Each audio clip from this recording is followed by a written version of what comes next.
শ্বশুরবাড়িতে বসেই স্ত্রীকে ধারালো অস্ত্র দিয়ে কুপিয়ে খুনের চেষ্টা করল স্বামী। স্বরূপনগর থানার তেপুল মির্জাপুর গ্রাম পঞ্চায়েত এলাকায় গয়েশপুর গ্রামের ঘটনা। ওই ব্যক্তির নাম কিসমত আলী মোল্লা, বাড়ি বড় মির্জাপুর গ্রামে।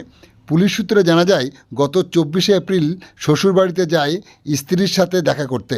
সেখানে গিয়ে স্বামী স্ত্রীর মধ্যে বচসা বাঁধে, যার ফলশ্রুতিতে শ্বশুর শাশুড়ির সামনেই ধারালো অস্ত্র দিয়ে এলোপাতাড়ি কোপাতে থাকে কিসমত আলী মোল্লা।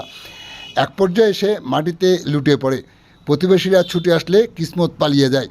গুরুতর আহত অবস্থায় তাকে হাসপাতালে নিয়ে সেখানে তার চিকিৎসা চলছে। কিসমতের বিরুদ্ধে স্বরূপনগর থানায় তার বিচারের দাবিতে লিখিত অভিযোগ জমা পড়ে। ঘটনা তদন্তে নেমে গতকাল রাত্রে স্বরূপনগর থানার পুলিশ গাইঘাটা এলাকা থেকে কিসমতকে গ্রেপ্তার করে আজ বসিরহাট মহকুমা আদালতে পাঠায় স্বরূপনগর থানার পুলিশ।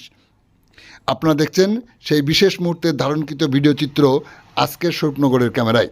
আমাদের সাথে থাকুন আর পরবর্তী আপডেট পেতে চ্যানেলটি সাবস্ক্রাইব করে সাথে থাকুন।